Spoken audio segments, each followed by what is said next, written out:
Today, we're exploring one of the Bible's most intense rivalries, King Saul and David. From shepherd to warrior, David's rise to prominence not only inspired admiration, but also ignited envy in King Saul. What started as a promising friendship between a king and a loyal servant spiraled into a bitter rivalry fueled by jealousy. From Saul's first attempt to kill David in the royal court to relentless pursuits across the wilderness, Saul's envy drove him to extreme lengths.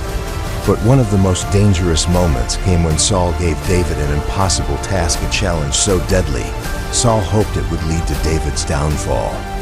In this video, we'll explore this pivotal story in depth, along with all the ways Saul tried to harm David. It's a tale of jealousy, courage, and God's protection over his anointed servant. Let's begin.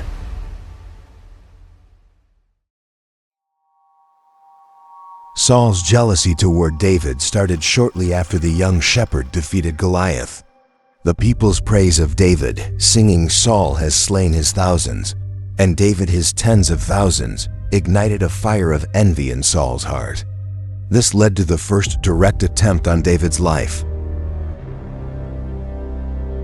While David was playing his harp to soothe the king's troubled spirit, Saul, in a fit of rage, hurled his spear at David, intending to pin him to the wall. But David evaded the attack not just once, but twice.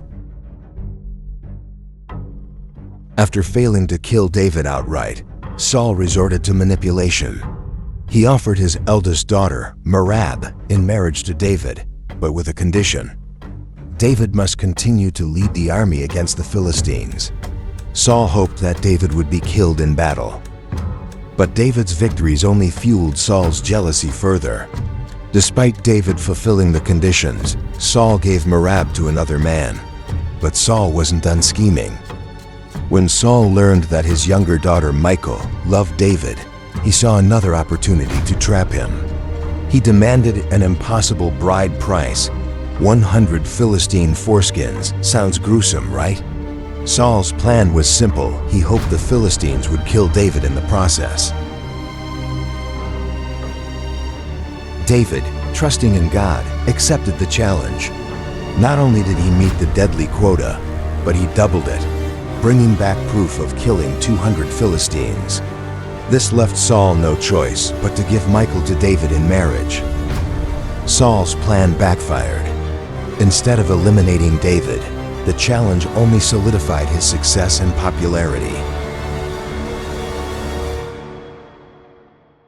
Saul's hatred for David continued to grow. One night, he sent men to David's house to kill him, but Michal warned David of the danger.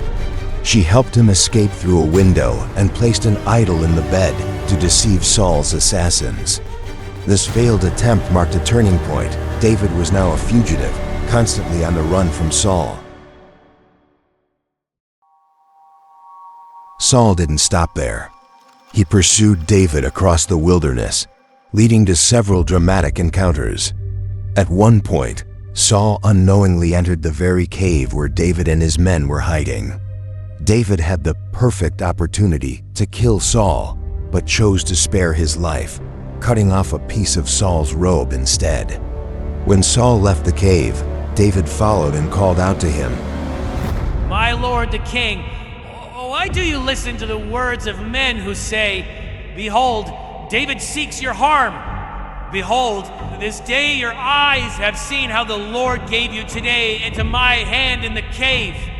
And some told me to kill you, but I spared you. I said, I will not put out my hand against my Lord, for he is the Lord's anointed. See, my father, see the corner of your robe in my hand.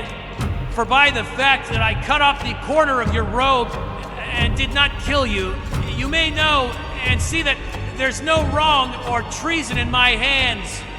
I have not sinned against you." Saul was deeply moved by David's mercy and integrity, and Saul lifted up his voice and wept.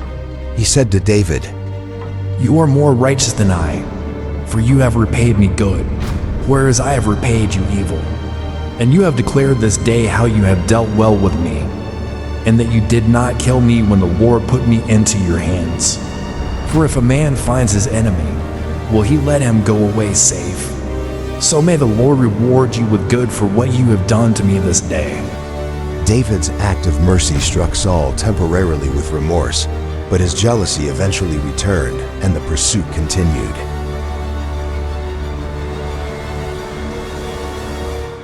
Saul's pursuit of David led him to the wilderness of Ziph. One night, David and his men sneaked into Saul's camp while he slept. Instead of harming Saul, David took his spear and water jug as evidence that he could have killed him, but chose not to. Once again, David's mercy and integrity were on display. Saul acknowledged David's righteousness but remained unable to fully reconcile with him.